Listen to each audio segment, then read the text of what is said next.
2. Welcome back, WNST, Towson, Baltimore, and WNST.net. It has been a long summer, especially if you've been an Oriole fan. Alan McCallum joins us now. It has been about 2 months since Alan and I have gotten together. This time last year was all trading deadline and Manny Machado and Kevin Gausman. All this stuff was going on. Boy, this year it's Chris Davis in the dugout and, the team's for sale. But other than that, nothing going on, Alan. Well, the aftermath of, prior to and then the aftermath of the assets that we knew of the Orioles being traded off was certainly worthy of discussion. And this year those assets are gone. And quite frankly, if you look at it, the players that the Orioles traded, Gausman is now in Cincinnati. Machado, the Dodgers didn't want Machado back. The Brewers just let go of Scope. Brad Brock left Atlanta. O'Day's never pitched for Atlanta. So, you look at the players that they moved off, and none of them were particularly successful with their clubs. Obviously, Machado got the World Series. What that means, I don't know. But if you look at it that way, the haul they got back was probably not that bad. And look, this year has been as difficult as we expected it to be. Last time we talked, I told you the Orioles were the most successful team in baseball because they were a team designed to lose, and they were losing better than anybody. And now they have the second worst record, so they're not succeeding quite as well as they were then. They were on a little roll before the Yankees and Astros came into town. There's a lot of teams in baseball trying to suck, right? Absolutely, yeah, absolutely. But look, easy to lose when you try. Generally, I would say that's true. Look, the club is. If you understand what's happening and you are on board for the process, fine.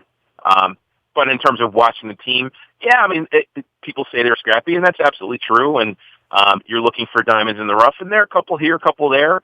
But in terms of just watching the product, it's a shame when Chris Davis getting frustrated in the dugout's the thing that people talk about for a week because it's the most, dramatic, operatic thing that's going on to entertain you through the course of a very, very difficult season. All right, man. We waited for this Angelos thing forever. Michael Olesker drops the bomb on Sunday morning, and I'll be talking about this all week, all month, all year. Nothing's imminent. Nothing's gonna. But this has been the ringing of the bell. We're looking for new owners. We're looking for someone to cash us out. It was almost a cry for help, for crying out loud.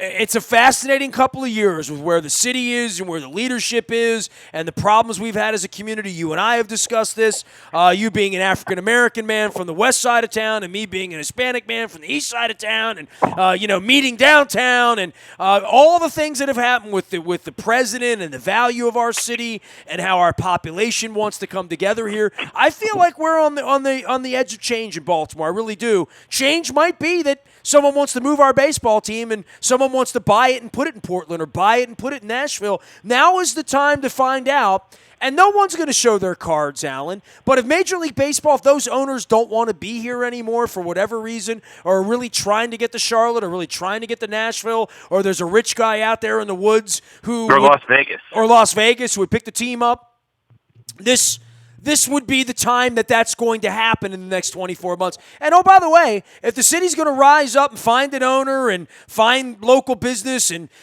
the governor, who is not from Baltimore but wears an Orioles hat and has never done anything to help Baltimore, honestly, is going to pony up for the next owners or for these two kids or whatever it's going to be, me talking about it in the shadows a year ago and having people laugh at me and point fingers at me and saying it's crazy or ludicrous, it's not crazy or ludicrous. It's now on the table, and it's out there for everyone to see. And now as a community, we're going to talk about this. Look, this conversation, I know I've had some panic conversations with friends for a couple months now since that weird story sort of broke that Major League Baseball was trying to get the Angelos brothers to sell them to a team in an organization in Las Vegas and what that would mean and what the value of the team is.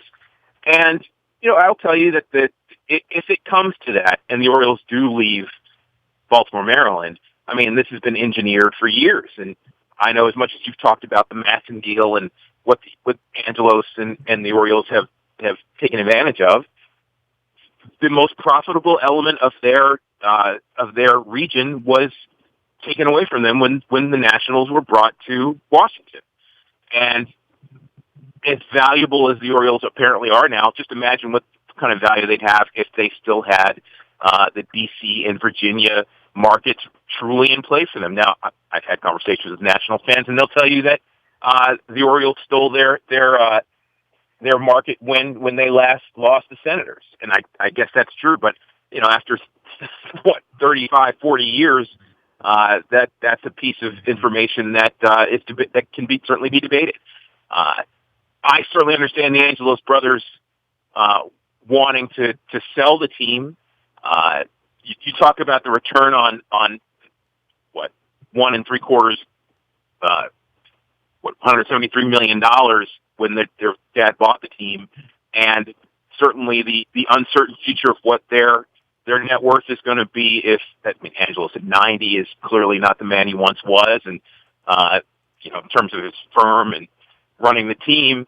So, and it's certainly been speculated that the owners don't want the brothers in the baseball family. So, it makes all the sense in the world for them to sell the team. I would say that in the midst of the third last place finish and deciding, well, we're going to gut the team and do everything we can to lose, the expectation that people are going to go out and continue to buy tickets is ludicrous. That's why, as the stewards of a regional institution, you want to take care of it as best you can so that you maintain those things. And again, it's debatable. As a baseball fan, as an Orioles fan, you understand what they're doing.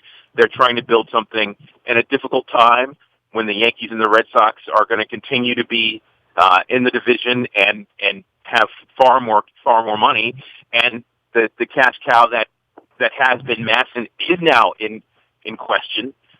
Where does the profit come from? Profit comes from selling the team.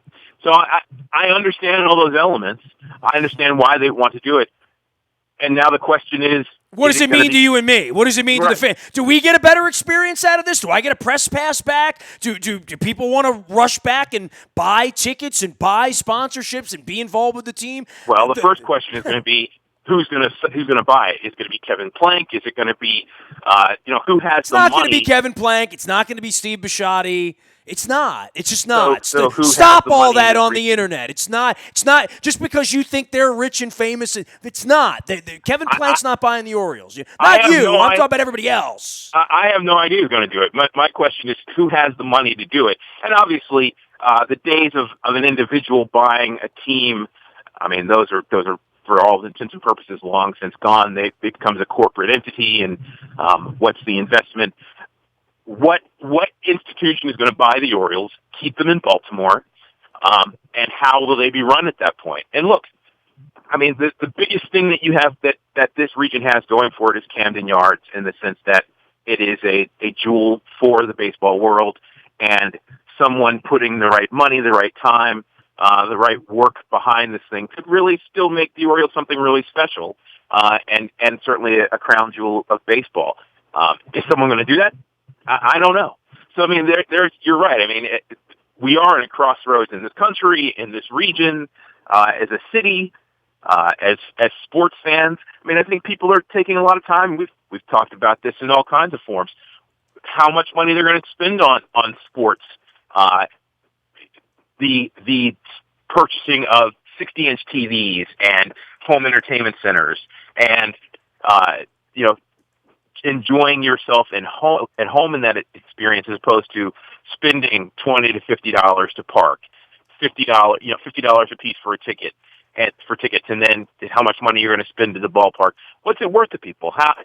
As we get better with home entertainment, virtual reality, the web experience gets better and better every year. How much is it worth to people to do that? And I think as a culture, sports is going through that. So there's a lot of things in play here, and it's certainly not the best time for a franchise whose stadium contract is going to be up in 2 years to say, hey, it makes sense to stay. So yeah, there's certainly room as Baltimore Orioles fans to be nervous and to be concerned about the future of the franchise here. I think it's safe to say there are a lot of people in Baltimore who will never go to another Major League Baseball game if the Orioles were to depart. And that is the most shameful, painful part of the whole thing. Because the sport, even as it's also facing its own transition, analytics, and whether that makes the game more interesting for fans or not, there's certainly a lot of people that still love the game, love the sport, and want to make that part of their summer pastime. But yeah, this is certainly a time where the Orioles and Baltimore itself are at a crossroads and are in a little bit of trouble here. He is Alan McCallum. He is a very available individual for this conversation about the future of the Orioles and where it is and whether Mr. Big steps up here or elsewhere or Corporation Big steps up here or elsewhere. You know, Alan, in all of the years of me writing about this and writing Peter Principles and Rallies and Free the Birds and Masson for Dummies and all the things that I've written, even the letters last summer about John Vitelin and do John and Lou really want to run the team? There is the part of all of this where you say, well, where's baseball in all of this? And does Rob Manfred really want a team in Baltimore anymore? Do the other owners want a team in Baltimore anymore? And when Peter bought this thing, it was 25 years ago this week that the strike happened, right? The week that I did a Tony Robbins firewalk. And Peter bought the team in 93 without really realizing how great the odds would be that the whole industry would shut down 12 months later, which it did. I don't think Peter was aware of that. Literally thought gave very little thought when he bet all of his money in that courtroom in New York and got up when he didn't even have enough money to cover the spread, that he believed they would be on strike and that he would be the idiot out running against all of his partners a year and a half later as he did. Now, it's 25 years later.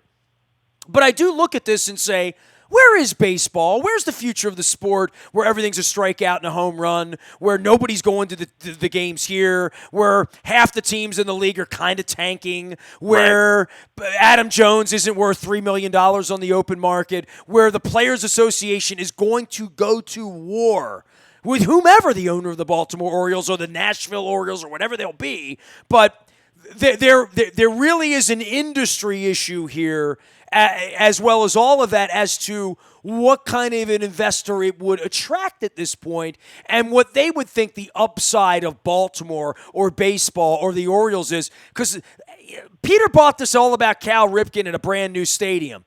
This is a different sale now. This is the car with 250,000 miles on it. This is the wife that used to be the Playboy model that isn't anymore. This is a different thing than what we perceive the Orioles to used to be, and anybody that's going to put $1.5 billion, $1.8 billion up for the network, for the team, for the future, for Baltimore, for Camden Yards, they're not buying the back of a bubblegum card, Alan. You know what I mean? Like, this is a different conversation. No, nobody does that. Look, I mean, you certainly have commodities. Mike Trout, once upon a time it was Alex Rodriguez. I mean, they're name brands that if you're buying it, you can sort of market to and put some money into as individuals. But it's certainly not the back of a bubblegum card anymore. Look, I would tell you that baseball is simultaneously in better position than it's ever been, and maybe worse at the same time. In the sense that with all of the regional networks and all of these sports networks, from ESPN to Fox, you name it, all of these places where football is king, nobody would question that. But when you have 24 hours, 7 days a week of programming, you need to put in place. Baseball every day for 6 months, 7 if you're smart enough to put on the spring training, 8 months if you get lucky and get into the playoffs. I mean, that's a tremendous amount of content, from the actual game itself to all of the pregame, the postgame, all of the talking head shows that go along with that. That's a ton of programming that all of these networks and stations need. And there's no other sport in America that can provide that the way baseball does. I mean, they have found amazing ways to stretch football in the NBA. I recognize that, but it's not the same as having a game every day to be able to put on. So, I mean, in that sense, baseball is secure because the networks need it to be. And they're going to push it. And I remember when ESPN, this is probably 10 years ago now, a little before, right before the MLB networks was about to come on, and they were going to try and slush off Sunday Night Baseball, and Major League Baseball said, okay, and because they were trying to get a better deal. And ESPN immediately came back to the table and said, wait, we'll keep it. And that was a little bit of Major League Baseball flexing its muscles, saying, look, you think that we need you, but we really don't. The MLB Network is celebrating its 10th anniversary. So I mean, there are a lot of entities that depend on baseball every day, and for that reason, they're going to pump it. Now, the issue, and you're absolutely right, from an analytics standpoint, with the three true outcomes: walk, strike, or home run. I mean, it's not just revolutionizing the game; it's changing the game, and that's a debate that I think is certainly worthy of having. Baseball, and for that reason, I think there are a lot of fans that are less interested in the sport because it's less interesting. I like that Eddie Murray used to go outside of the strike zone and hit the ball over the shortstop to drive in the run. Frank Thomas is a Hall of Famer. Joey Votto is probably on that way, and people will say they're great hitters because they walk so often they're on base. But is that really what you want them to do? I mean, I want the guys in the middle of the lineup to drive in the runs. And I think a lot of people do. And I think for those reasons, yeah, chicks dig the long ball and strikeouts are sexy, but the actual play on the field, great defense, the hit and run, stolen bases, those are the things that make those quiet moments when the ball isn't flying out of the ballpark really interesting. That is a dynamic that keeps baseball always changing, always working to be something that you've never seen before. And I think baseball needs that. And I think the management of baseball, the Rob Manfreds of the world, understand that, but it is cheaper for franchises to run based on the analytic model. So, and I think that's where everybody is, and it's easier to stink for a couple of years and tell your fans, hey, we're building up, particularly when you see teams like the Cubs and the Astros and their success. Well, it's a nice sell to sell we're rebuilding if people are buying it. Nobody's buying it here. I mean, not really buying it. Maybe ideologically that someday we'll win 90 games. I mean, look, the Mets caught fire the last 3 weeks. Like, anything's possible, right? I think people are buying. I think people are buying that. Buying it and spending money on it's different, Alan. Well, buying it like I'm an Oriole fan and one day these young guys might be okay and that the farm system has gotten better. I buy all of that. I'm not giving them any money next week. I'm not going over there for a whole bobblehead or whatever the hell they're giving away while they're losing 23-2. You know what I mean? And that's the point. And while Chris Davis is trying to beat the hell out of the manager. You've got a situation where, and I'm certainly part of this, where and I've heard this a lot during the summer. I hope the fans understand what's going on. Look, people aren't stupid. They understand what's happening. You don't have to be a rocket scientist. Yeah, they know what's going on. You're charging full price for crap and giving garbage away is what you're doing. You don't have to be a rocket scientist to say, hey, if we lose a lot, we'll get good draft picks and we'll get better. Because that's what's happening. And I think you can see it in the minor leagues. I think you can see it in the likes of Adley Rutschman and Gunnar Henderson. I mean, these are top-notch players. That the minor league system jumped up to the 8th spot is a statement. It's a statement that a lot of young talent has made it to the major leagues and other franchises. But it's also a statement that the Orioles are bringing young talent in. But the question I hope that's unspoken, and I hope everyone understands what's happening, is that why would I? It's like saying here, I want you to go see this movie. And I think it's important for you to see this movie. But the movie's awful. There's nothing good about it. But you have to see this movie first to see the sequel 4 years from now and to understand what's happening, because that's going to be amazing. And did you just go all Star Wars on me or Star Trek? Which one was that? There are hundreds of sequels out. You take your pick. My point is that you're asking people to to be patient. And I think people are willing to be patient. But then the question is, and we want you to be patient, and we want you to spend the same money. Well, that's a different question, because now you're asking me to be foolish. You're asking me to spend my hard-earned income and throw it down a well that has some promise. There's probably maybe there's gold up in their hills, but and there's even more, most likely going to be some. But until it's found, why am I going to spend all the money to put that stuff out there if I can still get in on it when it comes? So I mean, those are certainly different questions, and I think that is the point for the industry, as you see the Marlins, the Orioles, the Royals, the Tigers, all these teams that are tanking in the process of rebuilding, and they will. I think there's very little question that most of them will come out stronger if they have smart people running it. But ultimately, what you're asking is for people to spend money on a bad product, and that is not something that most people will do. You had the lovable losing Cubs, and people went for the atmosphere of the daytime games. And look, people are going to go 2-3 times a year to the ballpark because it's a great way to spend a lovely evening. But for the people that are buying subscriptions, people that are the stalwarts that are going to make the difference during that period of time, how much do you expect them to take? That's an endeavor that is unreasonable in today's economy, particularly when there's so many other things you can do, so many other ways you can spend your money, and so many ways you can entertain yourself at home. The question of let's go ahead and spend money on a bad product, that just the math and that, for all the mathematicians that are in baseball now, that formula does not compute. He is Alan McCallum. He is our longtime friend and the Kemosabe on all things baseball. And with the sale of the Orioles not imminent, we wish it were. For you watching the baseball side of all of this and the Chris Davis fight in the dugout, I wanted to give you a little oxygen on that as well because we haven't been together in a while. Losing 23-2 one night, then it's walk-off home run the next day. All of this is a really, really bad baseball team, and it's really, really hard to watch all of this.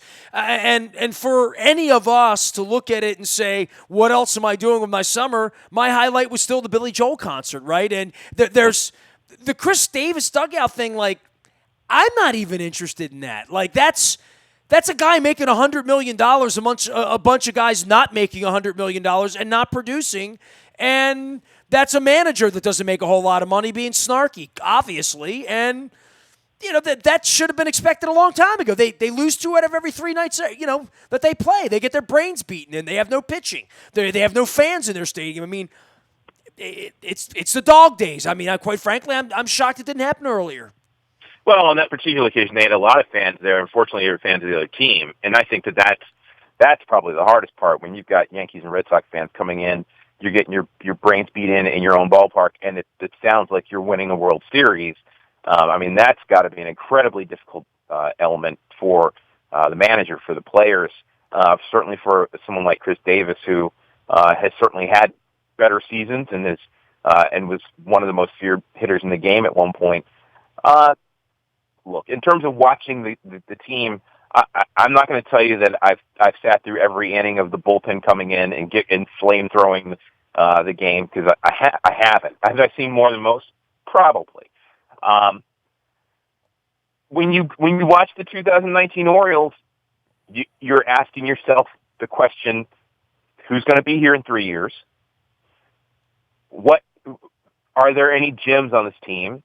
And I'm kind of shocked that they didn't unload a little bit more a couple weeks ago, right? Like, I mean, I was expecting a Mancini to. I mean, it felt like everything was up for sale, right? They just didn't get what they wanted, but I'm shocked that there wasn't a little bit more movement. I thought the fire sale would be all over the place, right?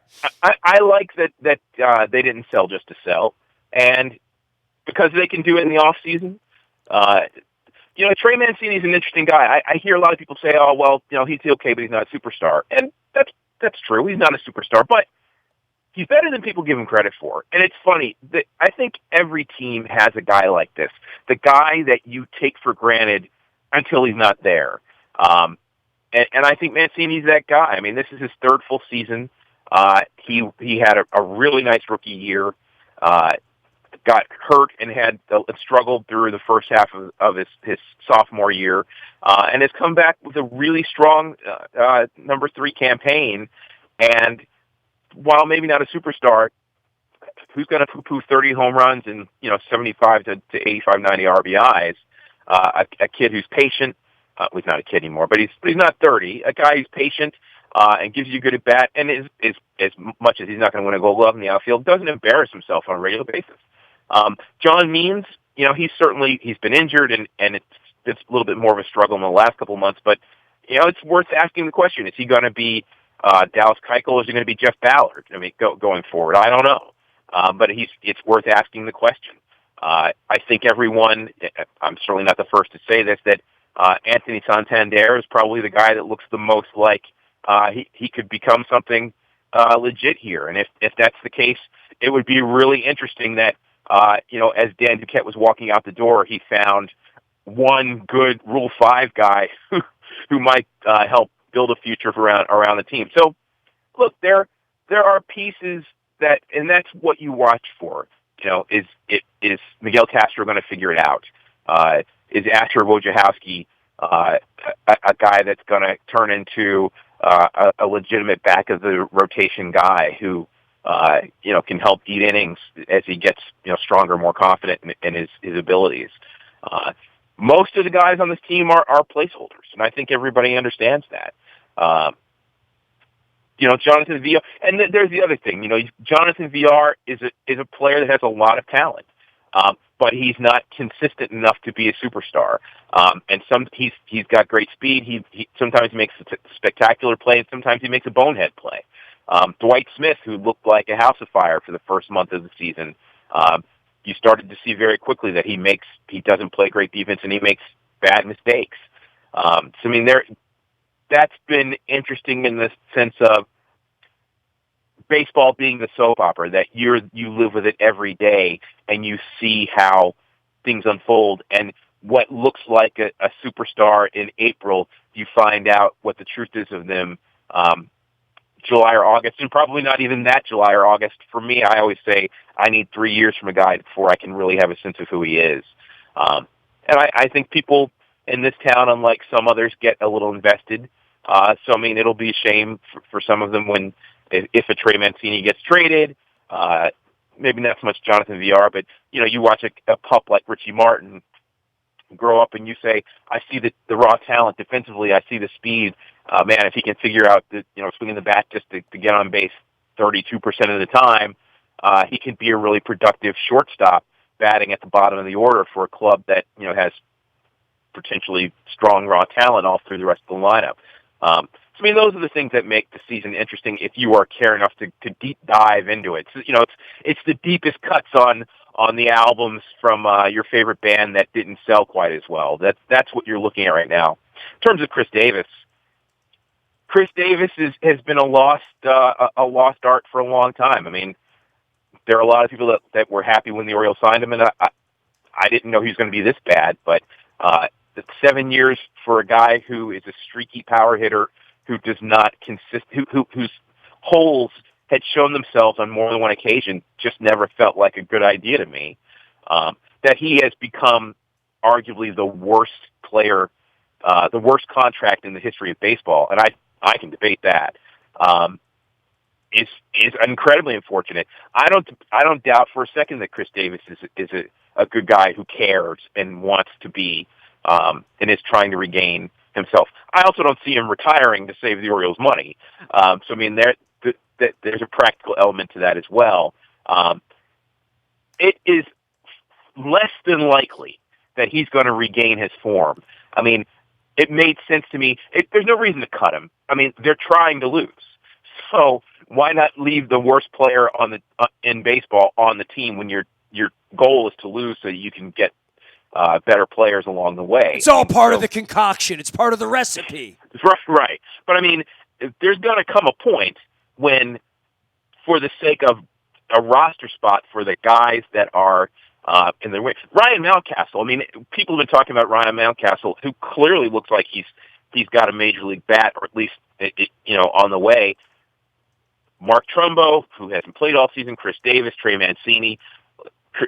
Chris Davis' spot was built for Ryan Mountcastle. It seems to me he's either going to be a first baseman or a DH.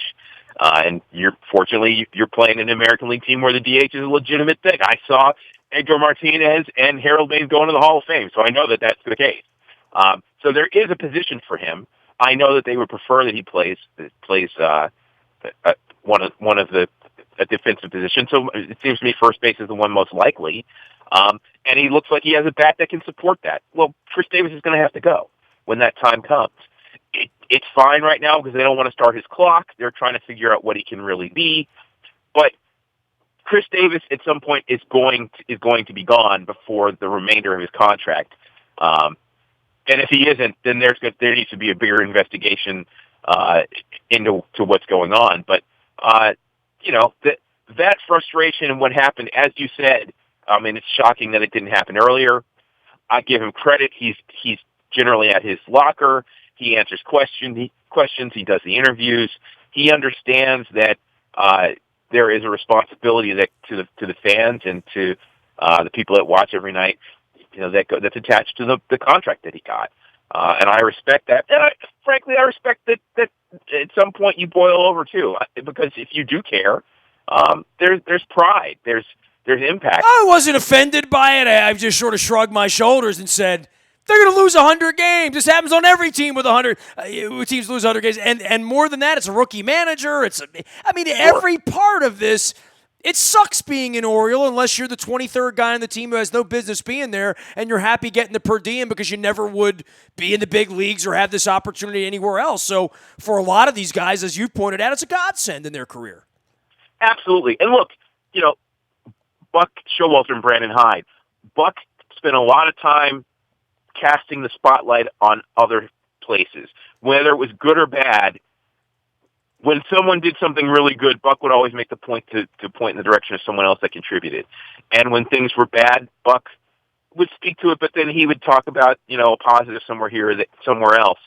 Brandon Hyde generally doesn't sugarcoat things. He speaks to the situation in the media. It's an interesting juxtaposition, and there aren't a lot of veterans on this club, obviously, and guys are fighting for their jobs. Maybe he's using the tactic of speaking to the weaknesses so that they make the effort to improve them. But for a player like Chris Davis, who is not in that situation, who has his money and is trying to rebuild himself, the comments that come from Brandon Hyde sometimes probably sting a little more, and that's. I know that they say they have a good relationship. I don't really doubt that. But in those moments, those hardest ones, when you're getting your butt kicked and the enemy team's fans are cheering in your ballpark for your opponent, and you just struck out for the third time in a season where you're batting 180, and that's pretty good for where you've been.